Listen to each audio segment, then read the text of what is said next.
Hey, this is the Into the Fray podcast. I'm Austin with our new co-host, Berlin. Hey. And in today's episode, we have Dwane Johnson on to tell a little bit about his story and walk us through some of the key moments he has had in his life. What specifically stood out to you about Dwane? His big smile. Oh, he does have a big, nice smile. He's like, for me, I'll say he was super easy to talk to. Like, me and you talked about this right after we recorded it with him. I sometimes have had guests on, and I am, like, begrudgingly talking to them. He's because, a great talker. Yeah, they don't know how to talk. And I, like, immediately regretted it afterwards. I'm like, I don't even know what to do with that episode. But I had to put it out, so I had to put it out. Dwane was just super easy to talk to. He came in and, like, it's like he was like a host. Yeah. At first, the first few times I met Dwane, I thought that he didn't care so much for me because, like, he would talk to you, but, like, he wouldn't talk to me, which is a common thing being the wife of, like, you. As all the wives of me know. Oh, yeah. Well, I know people through you. I don't know people because I know people. So, like, I met Dwane through you, so automatically that's who he's going to be drawn to is you. Yeah. But then we did the podcast, and I realized, no, I had, like, Dwane all wrong. He loved, like, I would say I don't think he dislikes me or anything like that. You learn about his story, and I don't want to, like, spoil anything about his story because it's a great, amazing story. Yeah.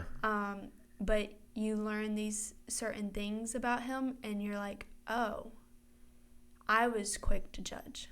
Yeah. When in reality, he means no, like harm in anything. I'll bring it up. Berlin thought he would just ignore her sometimes.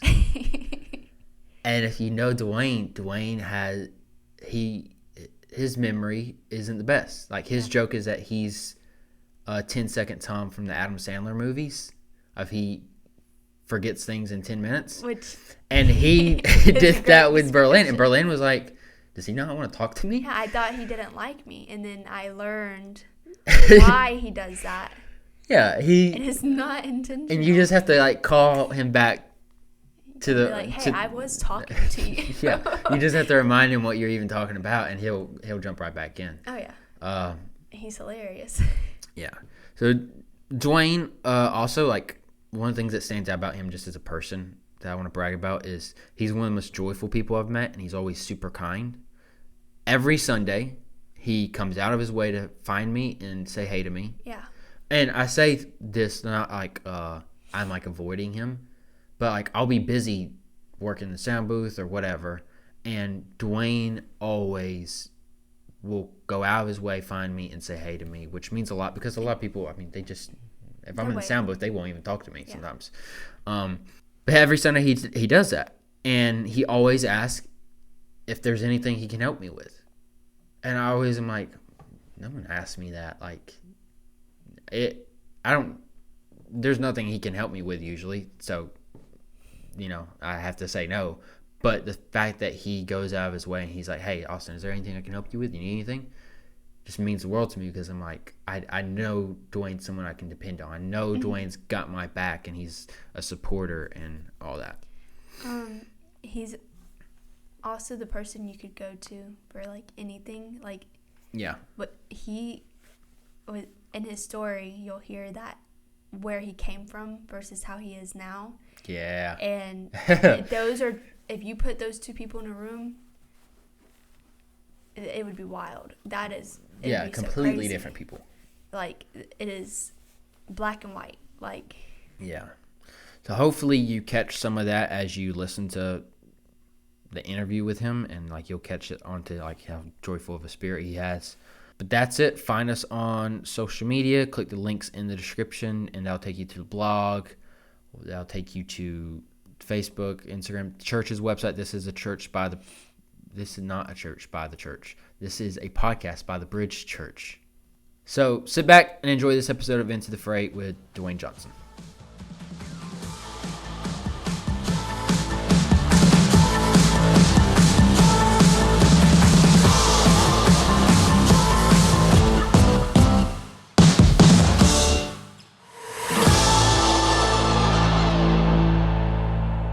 I have notes from when you shared your testimony, and that's gonna help me kind of like guide through your overall story. But one of the notes I wrote down when you shared your testimony at men's breakfast was, the stories we tell ourselves and that others speak over our lives shape and form us at a young age in ways we will be exploring for the rest of our lives.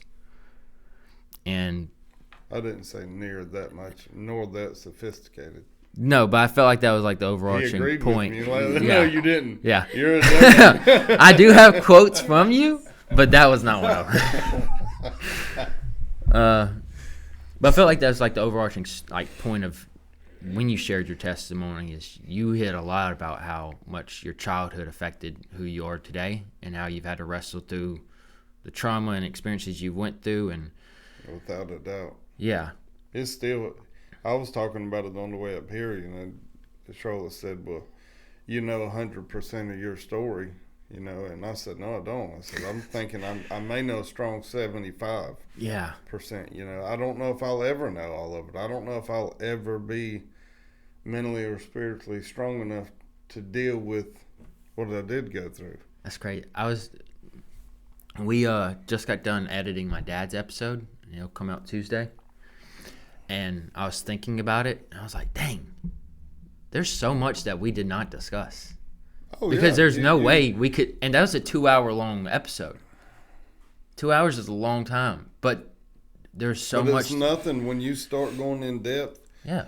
Like, you'd be impressed with how much I skipped. And, and that's just what was wrote down. Like at the last men's breakfast, we had that gentleman, I don't know his name, but he said, I don't believe a testimony should be read from it.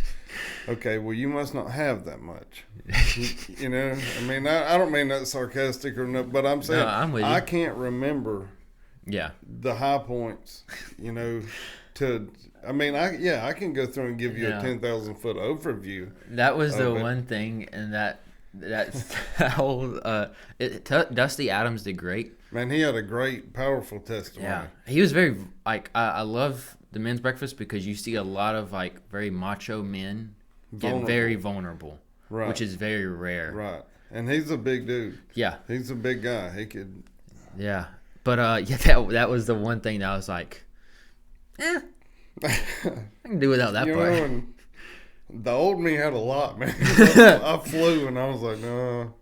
Yeah. I looked at others' reaction and I was like, they can be quiet, I'll be quiet. I figured I was the only one who, because it flew all over me, man. Because when I teach, I write word for word down my mistake. Now I gotten so used to what I wrote down that when I get up and speak, I don't have to. I'm not like just monotoning reading it. Right. But I do it because my memory is not the best. Exactly. And when you're speaking or preaching, that's a high responsibility, and I don't want to. I don't want to mess it up. Yeah, I say stupid things all the time, and so I write stuff down so that I can keep myself on track and keep myself accountable. And well, that and it doesn't matter if you write it all down, and I probably wouldn't have wrote it down as detailed as I did, because normally I can just hit certain points, and then that'll bring the memories of other things that then just flow together. Yeah. But after I watched Dwane do his testimony, I was like, Did he write it? Yeah. Okay. Yeah, he had like 9 pages wrote down, and he only touched on a few. Yeah. And but I'm like you. I think just to stay organized and not mess it up, because I'll say something that is left field real fast. I'm with you. Even if I'm reading what I wrote down, I add words in there that's not even wrote down. I'm with you. Well, I started preaching at 13 years old or 14, something like that. I know, that's so crazy. I think about that from time to time, and I'm like, wow. I look back and I'm like, you adults are stupid for doing that. Like, there's a part where I'm like, I'm thankful for the opportunities, because it did, like, I guess what it communicated to me was like, you guys really believe in me. And I'm very thankful for that. But I'm also like, I was not ready to be, like, I was a new Christian. The Bible warns about that. I didn't really understand a lot, and I would get up there and, like, whatever pastor I loved listening to at the time, I would try to, like, be like him. And so I'm like, doing an imitation and a bad imitation at that. And I don't really understand the faith that I just came to. Right. To be able to be preaching. Like, sharing with your friends is one thing, but like, speaking for 45 minutes straight from the pulpit, like, it's like a mixed bag of feelings, because I'm like, thank you, but also, if, like, when we have kids and youth who want to speak, this made me more aware of, okay, I need to, like, sit down with you and, like, help you work Prepare this you. out. Yeah. Because throwing you in the deep end is not fun. It doesn't take anything to rattle you or get you overwhelmed, you know, and unless you're prepared to an extent anyways, it's hard to pull yourself back once you hit that blank stare out there one time. But we watched one I don't know, how many times have you preached here? On a Sunday morning, twice. Yeah. Twice. We watched, I don't know which we watched one of yours the other day, and we always watch a sermon when we're eating supper or whatever. We always listen. We watch a lot of Stephen Furtick. I really like him.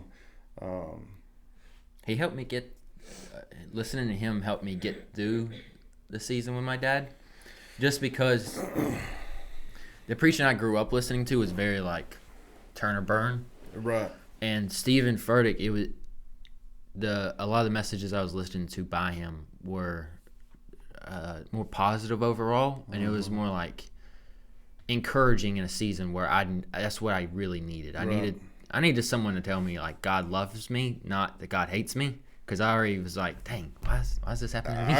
I already see my flaws. Yeah. I already have enough. Yeah. You know, self-doubt and lack of self-worth and everything else. I don't need a lot of that. Yeah. But Furtick does. I mean, I've really grown with him a lot as well, just because of, like you said, he doesn't. He still puts God in your face now. Yeah. It's still a God-based sermon, you know, but it's not like a. Did you know you sucked at Right. Yeah. Have you realized yet you're going to hell? Yeah. You're like, I told myself that as soon as I woke up this morning. Like on the drive here 10 times. Man. Oh, yeah, you're going to church yet. That's going to work out. All right. So I want you to take us back to young Dwane, kind of set the scene of what early childhood was like. Because did you say it in here? You talked about how and we can get to the story later or not at all if you don't want, but just whatever you want to talk about, I'm open. When you said this in your testimony, I thought it was really powerful because it set you in like a kid's mindset of, you think going into the woods to the picnic. Yeah, going to the picnic. Like when you're going in that story, you described it as a kid, you're like, we're going to the woods, we're having a picnic, like we might see elephants. You don't, I mean, when you're that age. This. You think the world of Tarzan is in your backyard. In the trees. Man, we had so much in the woods, you know, we had tire swings and it was all homemade, you know, but as regardless, a kid, regardless, man, my sister and I played in, you know, the hay barn, and, you know, we were as country as you can get. You know? But. So were you like a shy kid growing up, or were you kind of rowdy? Maybe mixed. I wasn't shy to say. I've always carried so much shame. Yeah. And I didn't understand that until I got older. I didn't, you know, I'm still breaking that down and dealing with that now, because I look back at my life and all, and it wasn't that anybody put me in the position, you know, as far as just say my peers. It wasn't that anybody made fun of me or shamed me or whatever. It was just the fear that I had. If you knew what all had happened to me, you know, how would you judge me if you knew I had been molested, and if you knew, you know, all these things? How would you look at, you know, my family? How would you you know, and it was just embarrassing to. I felt awkward, not shy. I felt awkward. Yeah. I never felt like I belonged. You know, if that makes sense. Did you feel like I didn't feel like a normal kid because Yeah. all these other kids had stories of, you know, the fun they had at home, and they went and done these things, and they went to the beach, and they went to vacation every year. So like going to, in elementary school, you know, you have the summer, and that's when families take vacations and all these things. Mm-hmm. Well, we come back to school every year, and everybody's telling about, you know, going down the road, telling about their vacation and stuff. And you get to me, and I'm like, nah. You know, I tried not to die. Yeah. But I'm back. We're in the second grade. I've lived this far, you know. But but like you said, as far as going to the picnic, it had been so built up. You know, my sister and I had been so pumped up about this thing, man, that we couldn't wait. We, like I said in the testimony, you know, you've heard it a few times from me. Mm-hmm. I remember my dad fixing sandwiches, and, you know, I remember all the preparation for this thing and how big of an ordeal it's going to be. And I still remember what the grass looked like while we were walking next to the fence, and we hit that pecan tree and turned right and followed the fence to the woods. And, you know, granted, we had to stop and cut ourselves so that we could rub our blood together and be blood brother and sister. Mm-hmm. And you had to stop me if I dive off in graphically. No, on you're something. good. But even that, you know, that wasn't real far-fetched in our childhood. And at this point, I think I'm 3. I might not have been 3 yet. Okay. But I was small. Yeah. You know, so. So the pain in your story, that's like right out the gate. Like you. That's all I've ever. Okay. Childhood wise, I never had like a normal year or two, or, you know, things went downhill when I turned X age or whatever. Yeah. You know, it was out the gate. It was one thing after another. And Is your sister older or younger? older. Older. Yeah, she was 3 grades in school ahead of me, but 2.5 years. It's just the way our Yeah. birthdays fell. Okay. So were y'all close because of the pain, or was it like? We were very close up until a certain age when we were young. Mm-hmm. And then we were pushed apart. You know, we were manipulated to where she didn't believe I liked her, I didn't believe she liked me, and it was all, you know, our dad kept us pushed apart so that we couldn't come together and really start putting together all the pieces of the puzzle and seeing what all had went on. And after the I've told you before, my dad was a raging alcoholic, and it wasn't bad every single time he drank. It was horrible every single time. Like, it was life or death every time he drank. Now, he didn't drink every day, but it was very often. And when he did, you know, he was an overachiever. He tried to drink, you know, everything the bar had to offer. Yeah. And then we dealt with it when he came home, because my mom wouldn't let him drink around us. Yeah. So my mom stood her ground the best she could, and, you know, but my dad was a big man, and he was mean. He was mean. I'm telling you, he wasn't scared of nothing. And So were your mom and dad married at the time, or Yeah. were they divorced? Okay. no, they were married. Okay. They stayed married. Okay. I don't know why. You know? Yeah. I mean, my dad was a good man. He had a big heart. He had a really, really big heart. And sober, he was a great guy. Yeah. You just had to catch him in those great guy moments. Yeah. You know, he had so many demons from his childhood. He had a very, very hard childhood as well. And, you know, everybody's not able to break generational curses. And, you know, but I'm proud that the Lord's got my back and has helped me to be able to succeed at breaking them, and still breaking them that I don't even know about, which, you know, because I just refuse for my child or my grandsons or you know, it's got to stop somewhere. I don't understand why my dad didn't love myself and my sister enough to stop it for us, but that's not for me to judge or say. You know, I didn't walk in his shoes, so Yeah. I can talk about what happened, but I don't understand why he Yeah. done the thing he done. You know, or whatever. Yeah. So what was? Can you like describe the good part about you and your dad's relationship before we get maybe into the bad stuff? Like, No, my was dad. there? I could be wrong, but I thought this. Did he build like a basketball court or something for you? Okay. He built my dad. It would take him a while to get around to it, but if I really wanted Every something, dad. yeah, no doubt. I'm still waiting on the tree house. Also, the things though that I would ask my dad to build as a kid, I'm like, you're a builder. Why that should be easy. Right.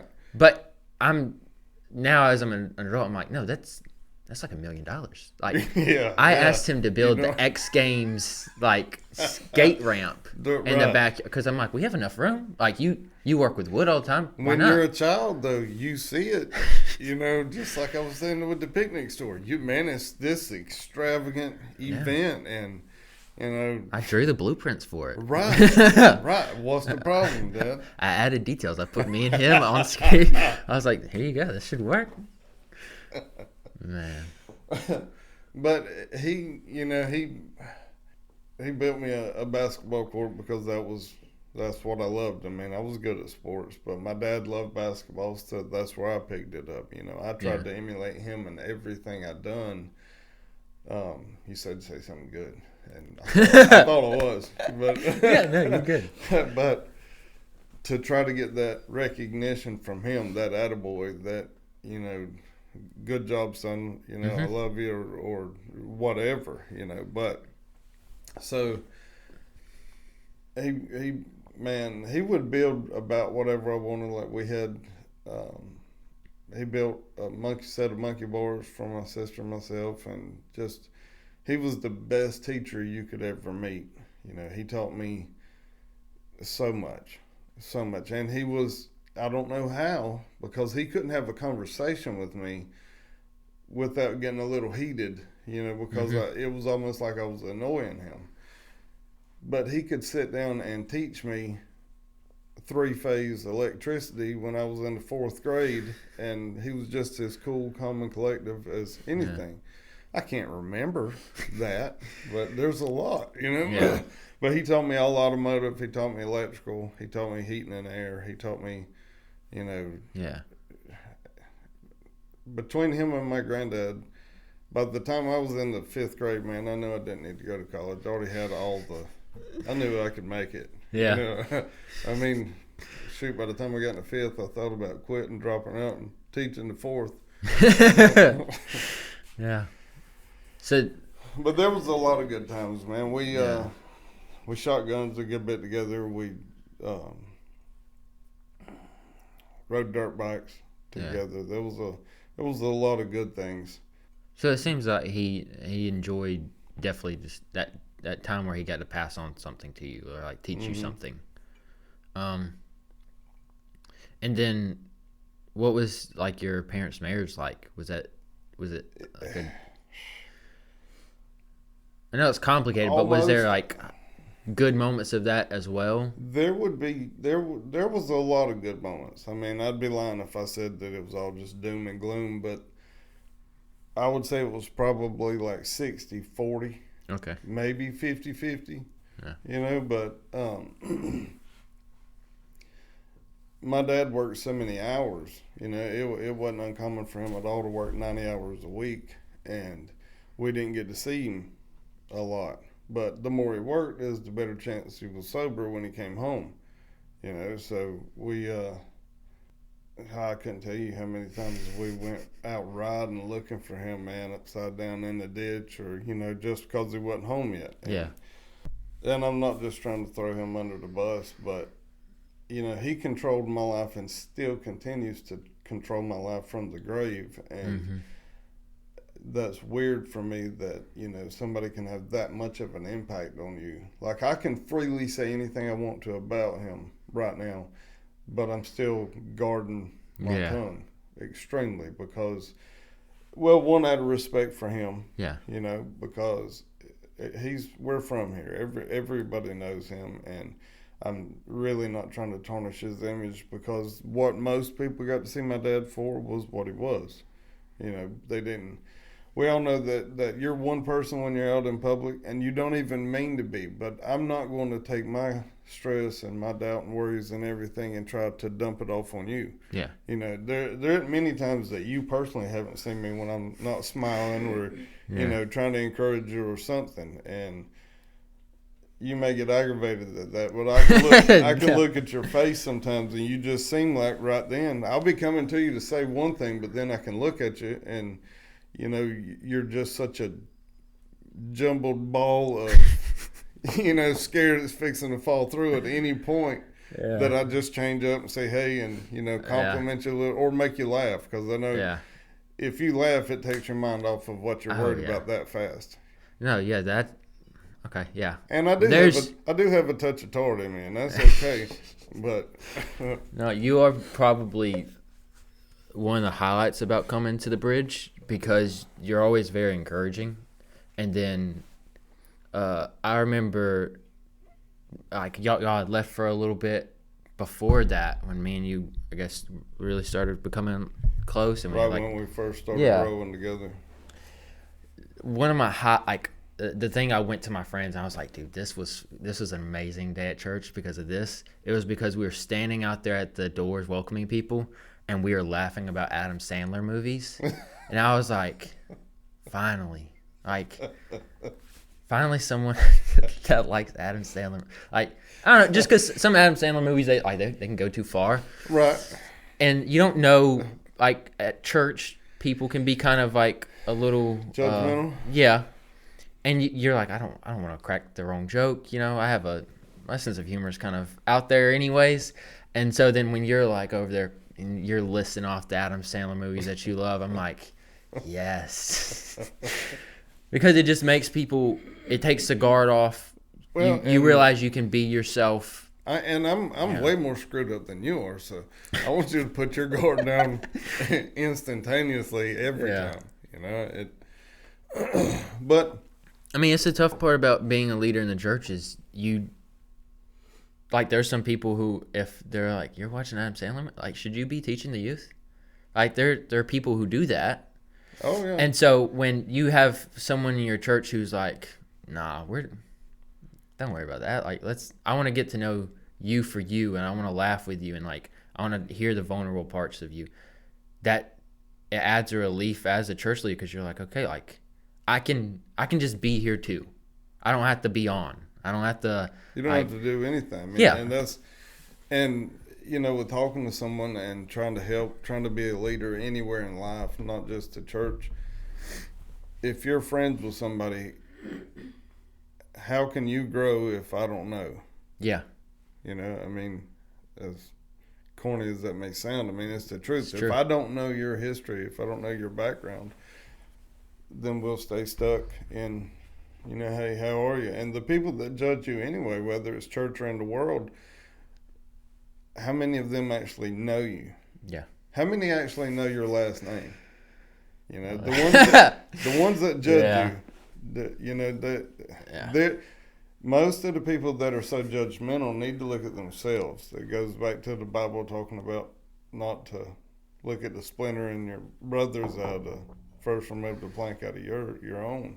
Yeah. And people are very complacent these days and think they have it all worked out. And and a lot of that is our society, like you and I have talked about. Men aren't allowed to be susceptible to emotion or to share their feelings on stuff. And man, I was more hardcore than anybody I know, you know, and I don't mean that arrogantly.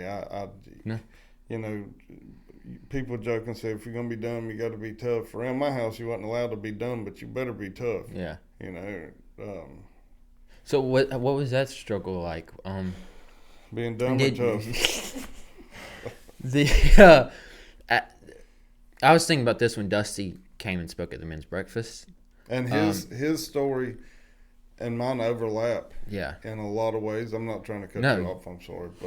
And oddly enough, his mannerisms, the way he kind of takes a little pause break in between words when he's speaking, the way he enunciates, even his facial expressions remind me a lot of my dad. He's not. I mean, I guess he could have been real young and had me and been my dad, but he's not quite as old as what to be my dad. But it hit me. His testimony hit me real hard because he shares some of mine and a lot of my dad's, and and I told him that he reminded me of my dad. I didn't even want to get up and walk out. Yeah, because you were a cop for how many years? 7-ish. Okay. Was there because that was one of the things that stuck out to me about him was he was a cop, and he was talking about how you have to be strong enough to deal with the things you're dealing with, but then his struggle was, well, I don't know how to deal with this. Like, I don't know how to deal with these traumatic things I'm coming across on the job, or the like, I guess the horror story part of being a cop. Like, was there a struggle with that? Of you have to be tough, but you also are like, but this does affect me. It has and you don't realize that you're in over your head by the time you realize the effect that it's taken on you and your family, unless you're super conscious of it to begin with, unless you've got somebody that's kind of coaching you through, like your TO, your while you're in training. To me, good training is when I used to train people, I tried to tell them more of the bad than the good, so that you'd be mentally prepared to deal with what you're going into and what you're, because it's like Jesus being like, hey, if you're going to be my disciple, like, get ready to die. Yeah, be ready to be beheaded. Yeah. At any time. Yeah. At any time. Which is funny because, like, we don't really, like, when we're, like, trying to witness to somebody, we don't really put that out there, but Jesus did that always. Like, he was always like, I don't know if you want to follow me. Like, it's not easy. Right, it's not what you think it is. Yeah. And that's what I used to tell people. It's not, just because you get a badge and a gun doesn't mean that, you've... In law enforcement is hard because you're around the lower 2 percentile of the population. Mm-hmm.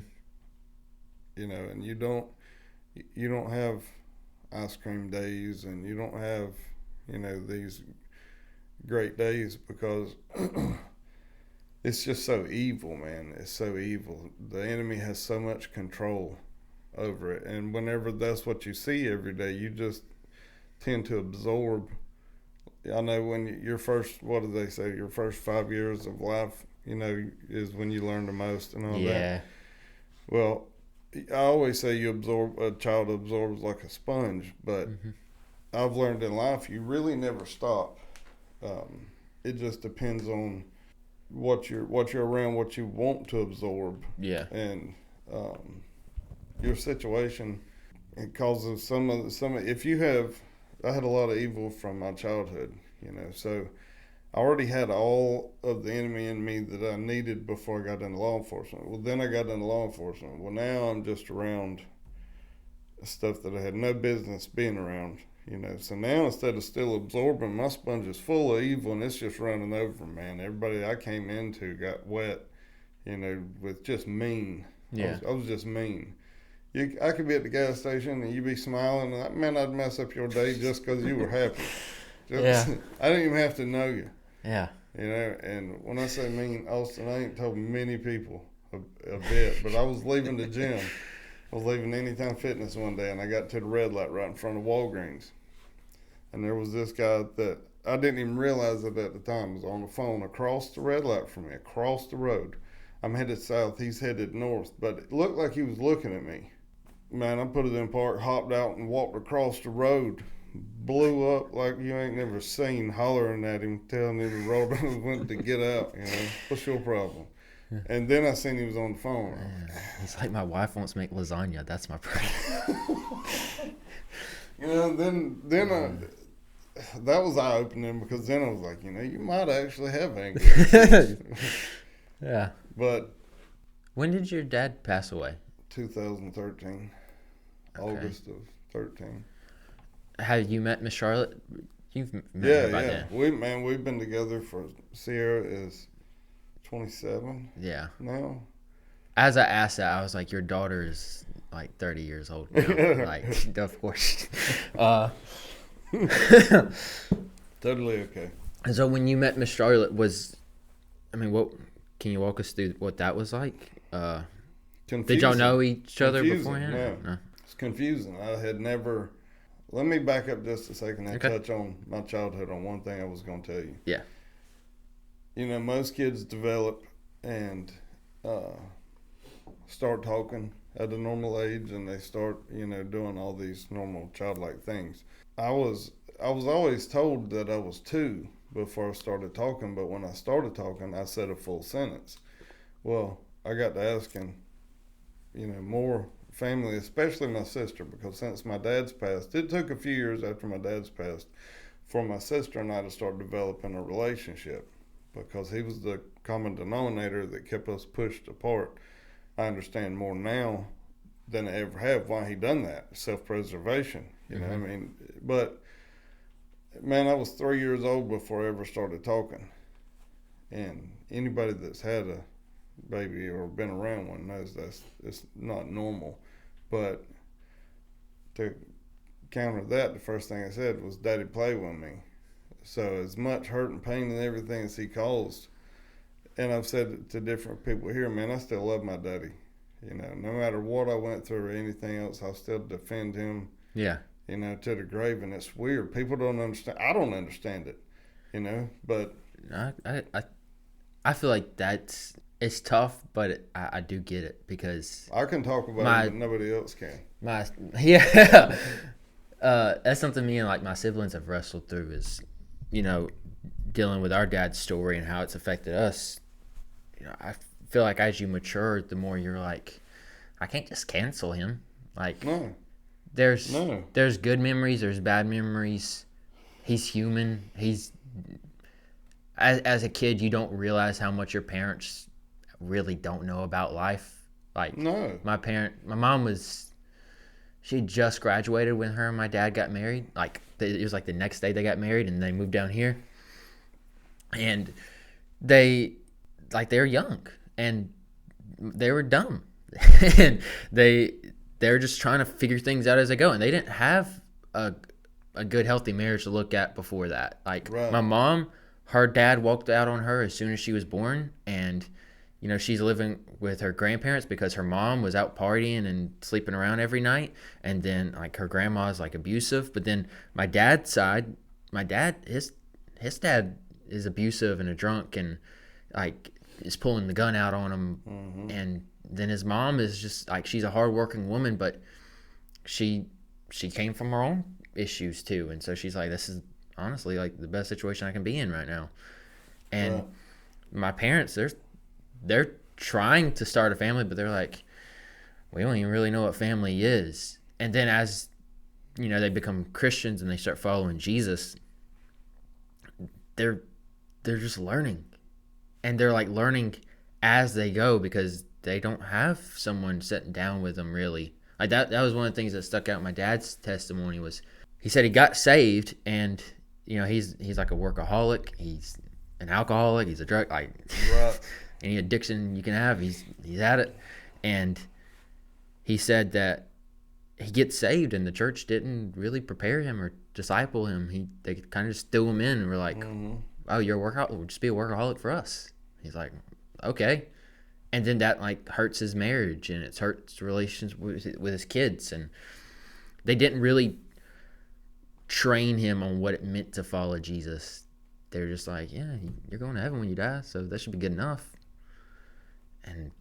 But like that, as I got older, the more I feel like as a kid, like we've all had those moments, especially like when you're in that middle school, high school era, where you're like, when I have kids, I'm gonna do better than my parents. Like I'm gonna let my kids stay up as late as they want. And like you come up with all these dumb rules you want. You've got all the dumb ones, but then when you get older, yeah, and you can relate more, to life, to what your parents may have been going through, their struggle, the struggle, because you start to have more grace to it. You're like, you have a lot more empathy to it, and but you still want to do better than your parents, but your goals, your rules change from letting them stay up as late at night as they want to okay, we're going to do this, and we're going to be disciplined at it, and because by doing this, it's going to prevent this, and this. Yeah. I think I got to the point where I was like, I mean, you could be bitter at your parents for the rest of your life, and that sounds sad. Well, that's what the enemy wants. Yeah, man. And that's what our culture kind of propagates. But then I was like, no, my parents, they tried. Like, and I think I'm better than them. Like, I hope I can build off of what they gave me that's good. And I don't know. The more I understood their story and got to know them and, like, where they came from, the more I'm like, you genuinely did the best you could. Like, you're fighting your own demons. And the fact that you provided a roof over my head is more than your parents did. Right. Like, it made me more thankful for what they did accomplish than resentful for what I thought they screwed up. And then as, me and my parents, I get older, and me and my parents build more of a friendship with each other. They, the more I get to see them grow more and more, and I'm like, y'all, I don't know. I've said it 1,000 times. My dad says I love you now, and that's a huge deal. Feels funny every time. Yeah, like 20 years he didn't, and I mean But accepted. The last. Man. Yeah, I could be resentful, or I can be like, yo, like I'm hearing it all the time now. I have to get on myself for not saying it back when, like, we hang up the phone. I hang up too fast, and he says I love you. I'm like, ooh, gotta call him back. Like, you got to make it right. Yeah, you got to. Like I want to. But you're so accustomed to not even saying bye, yeah. hardly. To, yeah, I think a key point of growing up is just you leave the bad, but you take the good, and you try to be thankful for that. Everybody has bad in their childhood. Yeah. And if you think you don't, then you're fooling yourself.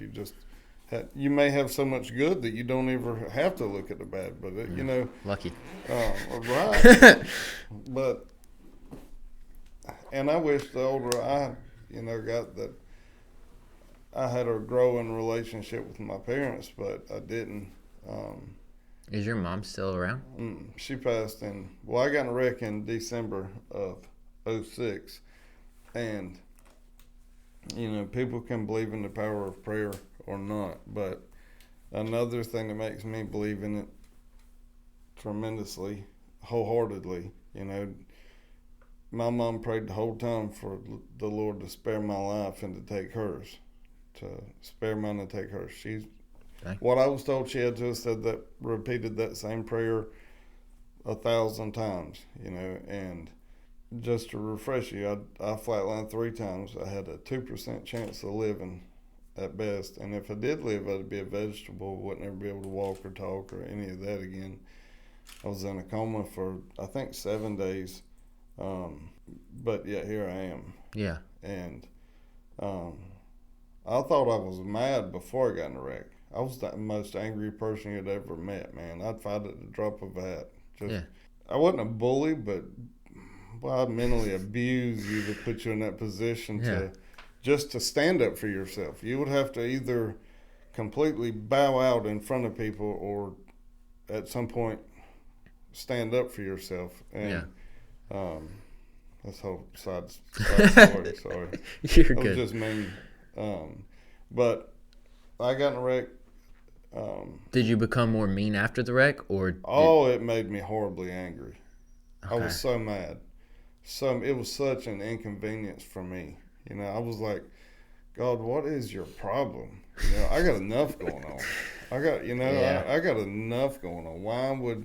Why this? Why now? Why did I have to lose a close friend? One of the quotes you said in your testimony was, when speaking about the devil, if I could see him for a minute, I'd throw them hands. Oh. but before you got there, you're like, if I see God, I'm going to throw them hands. Yeah. I mean, it was, I'm so thankful now every day. If I wake up during the middle of the night just to flip over, I thank Jesus. just because I'm still here. You Yeah. know, maybe 3 in the morning I may still be sleeping, but thank you, Lord. You know, now I'm gonna turn over and go back to sleep. Yeah. But I'm so appreciative of life now and of my wife and my daughter and grandkids. And What changed to? Was there a moment where you're like, why am I angry? I got in a wreck in '06. My mom prayed like she prayed. She passed on May the 25th of '07. She had a aneurysm rupture in her brain, and she didn't ever recover from that. We had to ultimately unplug her on the 28th. But just to show the will of a parent, still, we were in Ocala at my daughter's rodeo finals and all. So I get the call, and my dad was telling me, my mom, he thought had a stroke. So he's going into, this is what's happened to your mom. And my dad had a tendency to overreact when it came to my mom. So just trying to read him, I said, well, do I need to come home? I was trying to see the severity of the situation. And he had a meltdown on me, and told me exactly what he thought it was and everything, which by that I knew I needed to get on home, So I was like, okay. So I got to Thomasville. She was in Thomasville then.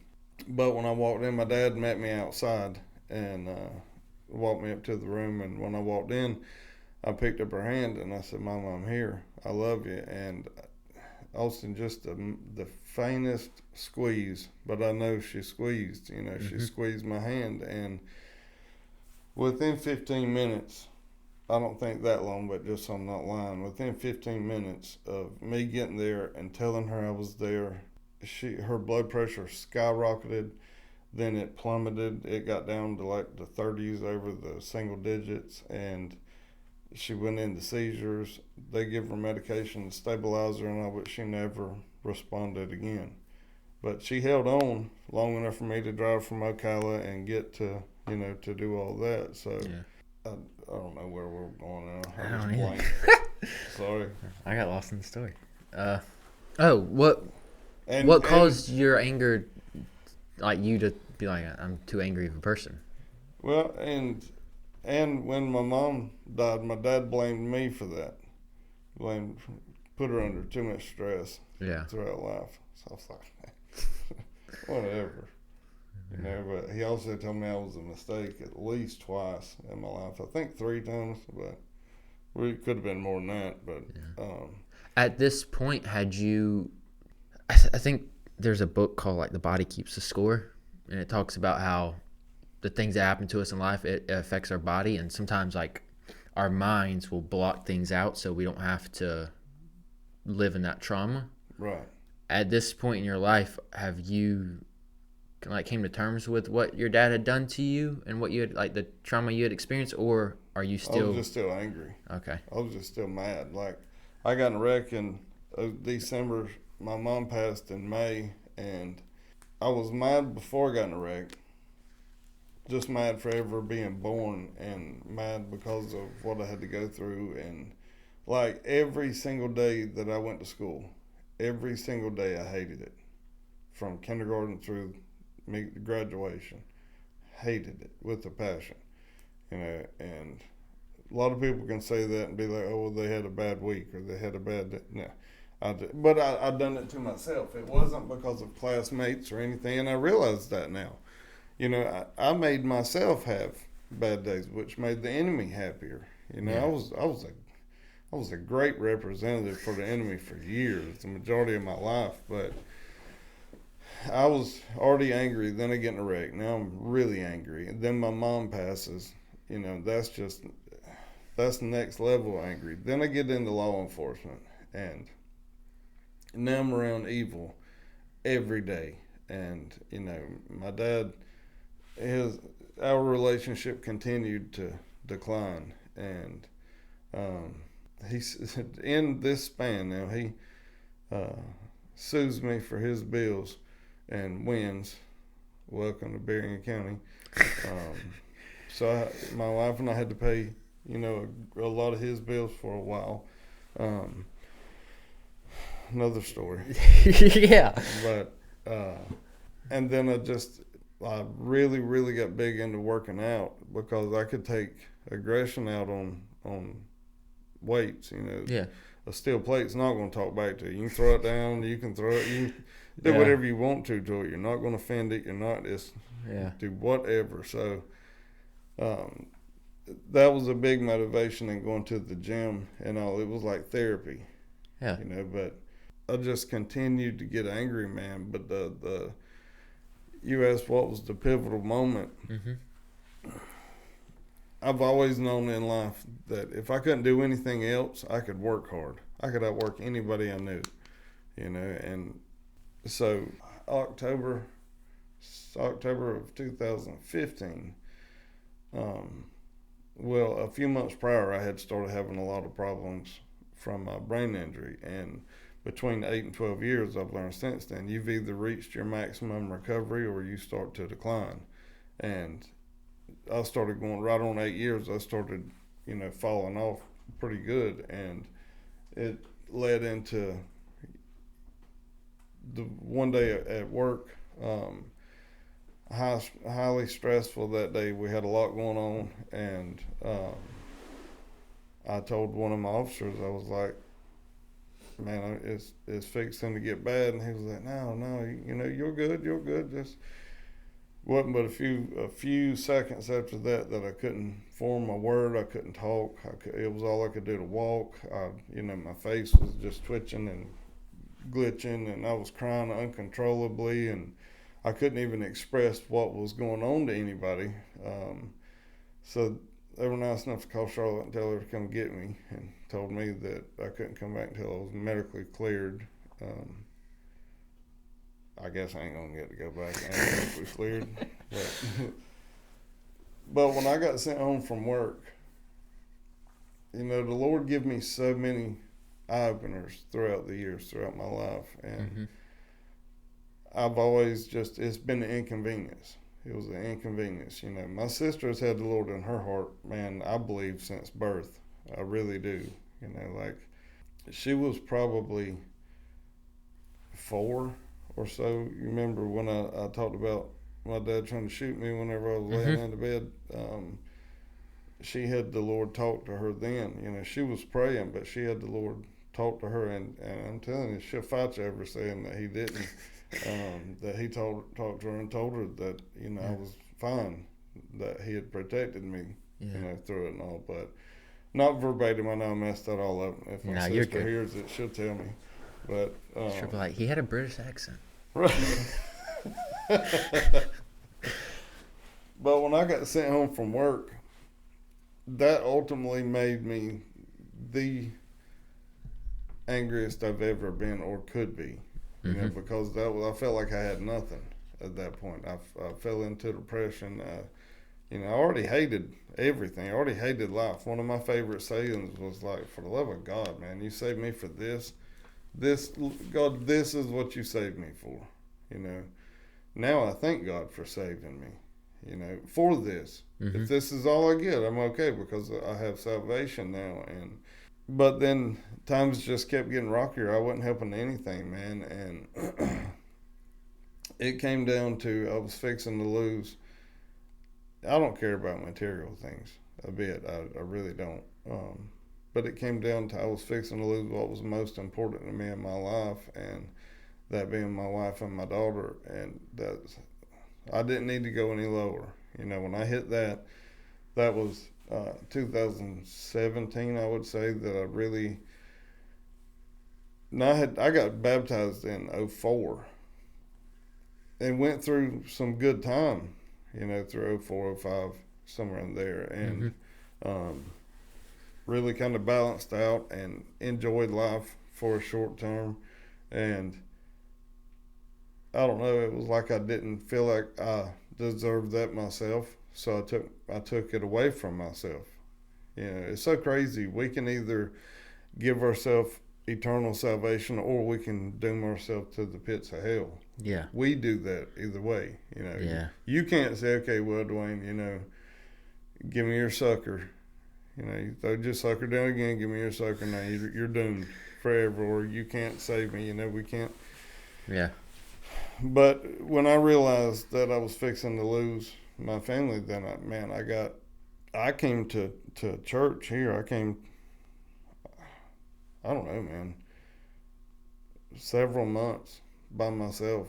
You know, still sat in my same spot, but, you know, I was by myself, and I didn't feel awkward anymore. I've always felt awkward. You know, I've always leaned on my wife or my daughter to have that little bit of normalcy whenever we go out in public or we go to somebody's house for a party or opening presents at Christmas or something. You know, I don't fit in. I still don't feel like I fit in anywhere. You know, I still feel like I'm getting judged on stuff. And after that, man, after God seen that I had a genuine heart, you know, that I meant what I said when I told him I wouldn't pump the brakes on it. It's been a slow process. It's been a growing process. It's been a great process. And, you know, I've got a better relationship with my daughter now than I've ever had. And we've always had a great relationship. But now, like, the scar I've got running right there, it's probably been a year or so now, but we were riding down the road, and she was sitting next to me. She was just feeling it. I had my head off to the side doing whatever, and she went to just messing with it. And I said, "What are you doing, child?" And she said, "Well, I hadn't ever touched it before." And I was like, "As long as it's been since I've gotten a wreck, you ain't never touched it." She said, "No, I was always scared to." I was like, eh. Fair point. But, you know, it's just so amazing to watch the Lord work. Mm-hmm. Not only in my life, but, you know, my wife's, my daughter's, y'all's, you know, and you don't know how long you were prayed for. That poor boy. And we're like, Lord. Yeah, so everyone knows Berlin is sitting here too. So what would you say, if you could pinpoint like maybe one thing or a couple of things that you're like, God really did this in my life, this is how he changed it, what would it be? I can tell you where I know hands-on for a fact how God moved in my life. Multiple times, but this is another good one. Yeah. We were, when I say we, it was Charlotte, myself, and Sierra on the way back from Wakulla Springs. It's south of Tallahassee. Okay. You know, it's like Blue Springs or something, you know, just a spring. I love every time someone talks about Springs, they're like, you know, it's like Blue Springs. Like, Blue Springs is like the one everyone's went to. Every time. Every time. But we went down there, had a great weekend. You know, on the way home, we came up to a two-way stop, but there was a hill like 100 yards to the right of us. Mm-hmm. They were asleep. So I was super extra careful to be sure nothing was coming in. I could just take off out of ease, not, you know, I didn't want to wake them up. Man, we got hit by this guy in a Mustang that I don't know how fast he was going, but he was flying. It hit my truck so hard in the front quarter panel, or the front fender, that the truck spun around in the air, landed, broke the back axle, and this Mustang stopped probably 75 to 100 yards further down the road after he hit us that hard. And anyways, long story short with that, the airbags blew, and that's a discombobulating thing, man, to have airbags blew in your face, because I'm trying to get a hold of the steering wheel. I can tell we're doing bad things, but I'm still trying to drive. I'm dumb enough to think I can drive, you know, through there. I can't. So when we stop, I'm trying to figure out what happened, and Charlotte said I can't breathe. Well, now I go into panic mode, and I go to open my door, go around to her side so I can help her. Well, my door won't open. I looked to make sure, I figured it was locked or something. Well, it was unlocked, but it was just from the torque of how the truck had been crunched in.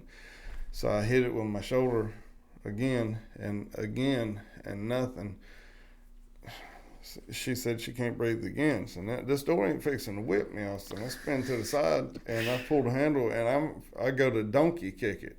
Yeah. I was fixing to give it everything I had. The door's opening this time, and Man, before my feet hit that door, God, if I'm lying, strike me dead. That door swung open, and I didn't think that. I pop out the truck, and there's this guy that was in the car. He's already right here at us, telling me, just giving me the business. And she said again, I can't breathe. So it worked out good for him. I go around the truck, and I snatched on her door so hard that, man, I went flipping backwards on the dirt. And where I'm going with that is I was stuck in the truck, right? My grandmother is laying in the bed dying from brain cancer and multiple cancers. It was throughout her body at that point. Well, my mom had went over to check on her, and my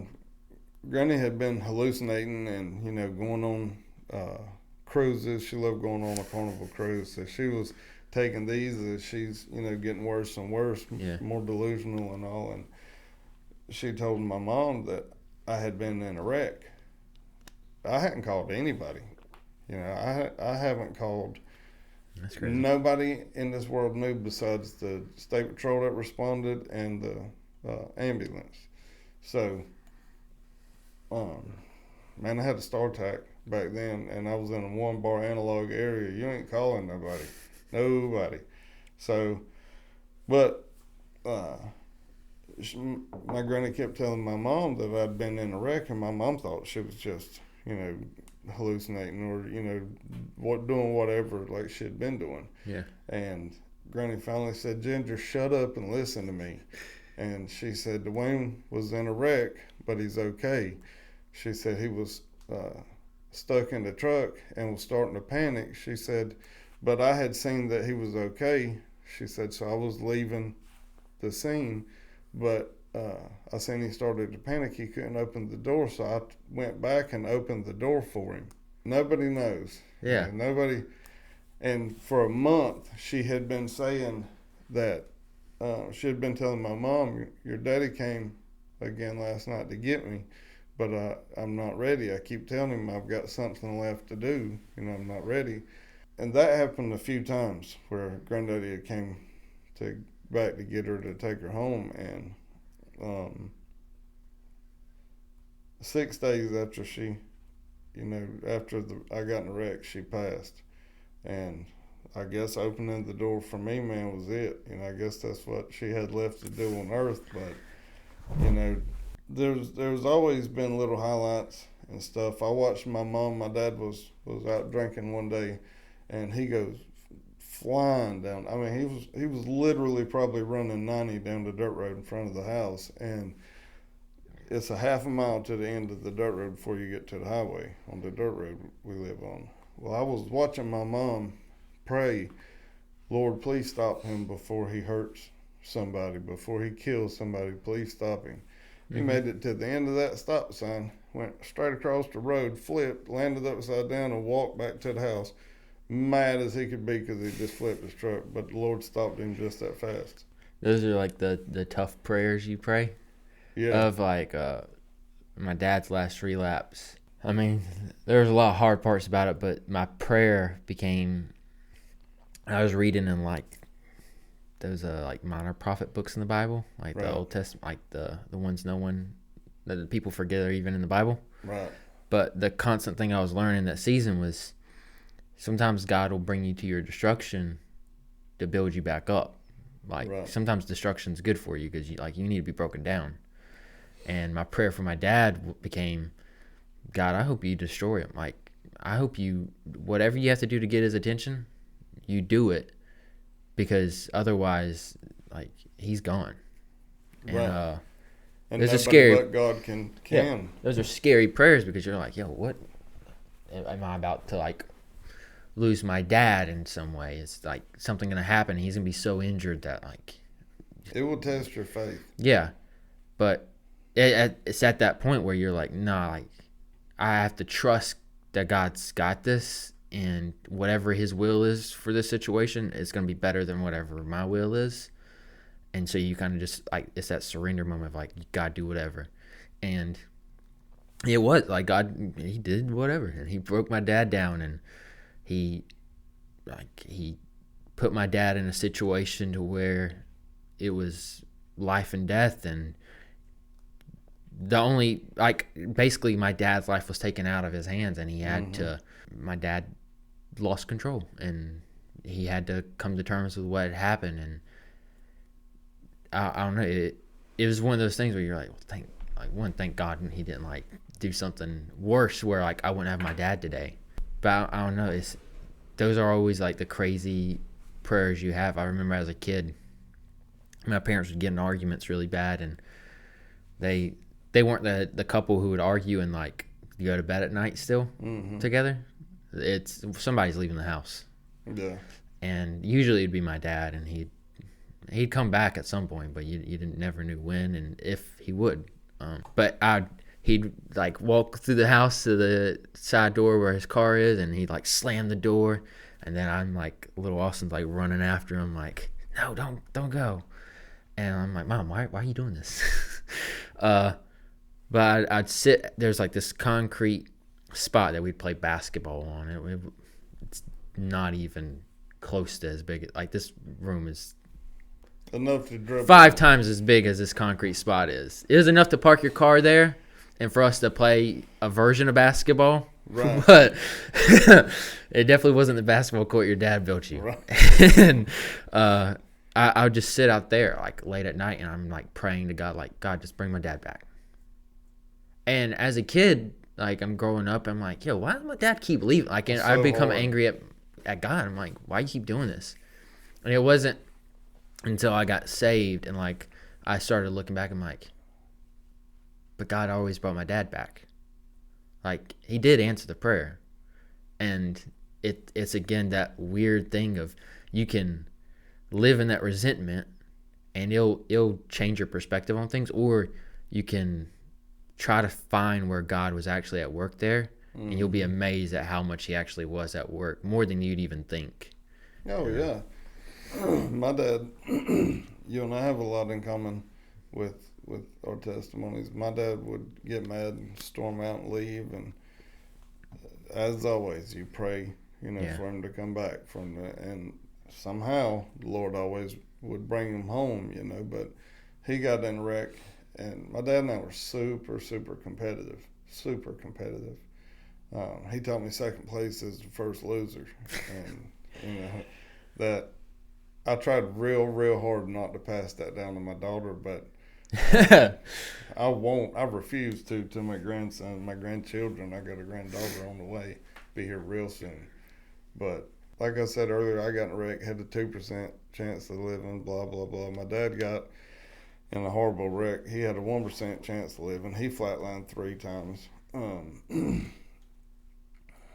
But he would pick at me with that, I had half of what you had and blah, blah. I was like, yeah, I had 2. But he taught me the trick that I've said before, like with younger people especially, it makes more of an impact. Because my dad was sober for several years. He was one of the top guys in AA around here. He'd done a lot of speaker meetings. He went to a lot of different places, a lot of different towns, just speaking. And I had a powerful testimony, man.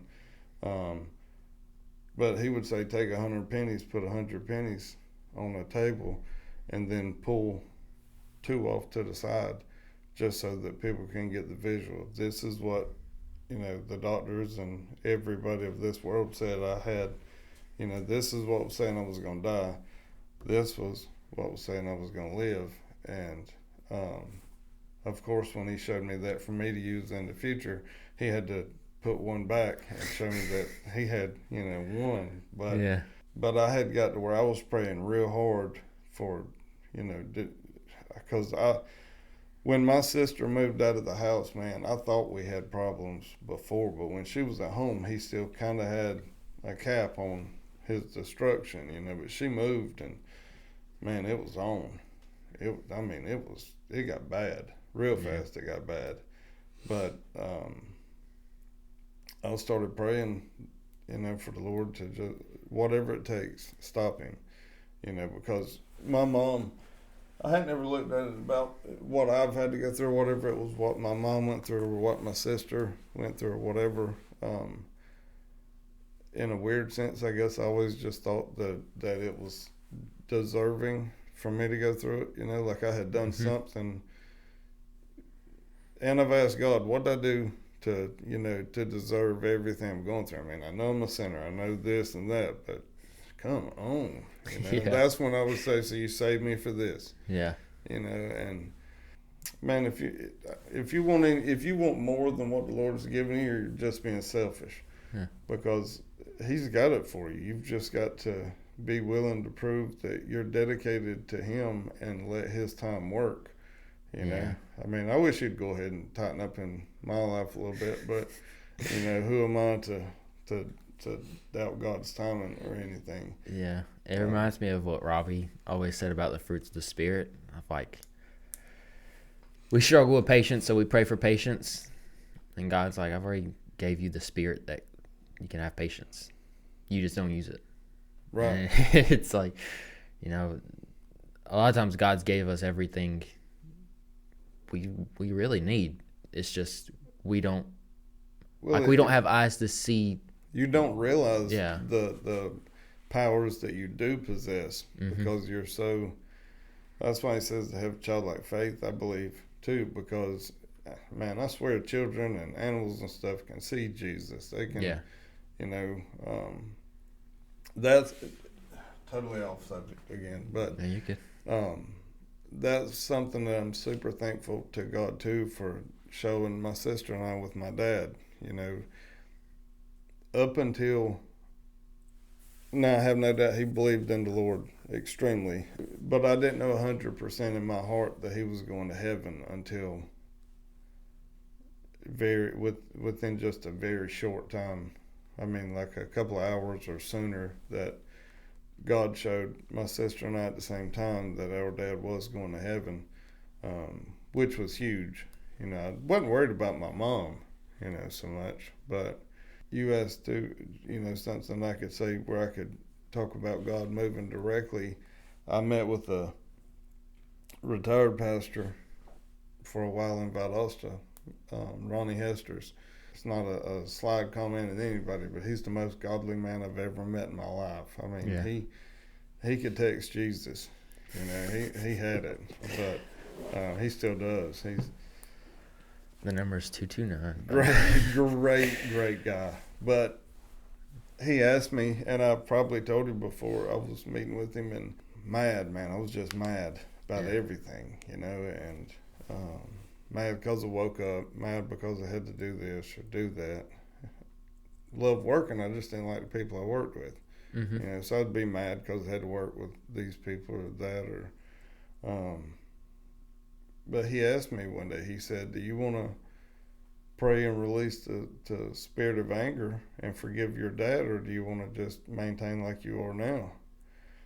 I never had somebody put it quite in the terms, and I didn't put it exactly like he did just then, but he put it right in my face and made me realize that, you know, it doesn't affect my dad at all for me being upset with him. You know, it doesn't bother him a bit, obviously, you know, and I picked out a spot on the floor in the carpet and I stared at it. I promise you I stared at it between 3 and 5 minutes. I don't know. I stared at it for a long time. You know, I was scared he was going to get up and just leave. Yeah. I finally looked at him and I said, I'd rather forgive him, you know, move forward. And he told me to start repeating the prayer after him. And man, he could pray too. I started repeating the prayer and I could feel my feet. The more I was saying, my feet were getting hotter and hotter. And I was like, well, that's weird, you know, but you know, I'm in the moment, so whatever, you know, repeating after him more and praying subconsciously at the same time, you know, and it just started getting warmer and warmer, and it almost got to the point where, like, if you're holding your feet up to a fire or something, you know, it's almost burning your feet, but it feels so good you don't want to move. Yeah.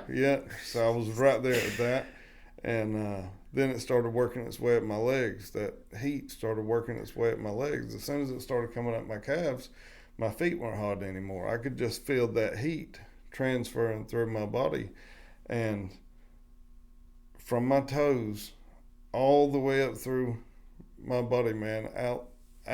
I felt the heat leave out of the top of my head, literally leave out of the top of my head. And when we got done praying and said amen, I opened my eyes, and where I was sitting, I could see out some windows, and I was looking out those windows at the sky when I closed my eyes. When I opened them back up, I was still looking at the sky, but the sky looked different, the carpet looked different, Mr. Hester's looked different. It was like a whole, like scales, like the Bible said, like the scales had been lifted off my eyes. Yeah. And I started talking to him, and he started laughing at me, and I can't remember. He hadn't seen that happen, but just a few times, 2 or 3 times, and he'd been in ministry for 60 years or something like that. Yeah. And he said that we just prayed the spirit of anger out of you. He said, you just released the spirit of anger. And I was pretty blown away on that. Yeah. And that was in 2013. That carried me for a while. And again, I went through some happy years and happy times. And I've up until the last 7 years, I've always just diverted back to what I'm comfortable with. Diverted back to what what I know, what I'm comfortable with. No matter how miserable it is, just go back to that, because like the Egyptians, in the wilderness. That's powerful. I'm going to end it there. Thank you. Man, I'm glad to be here with you.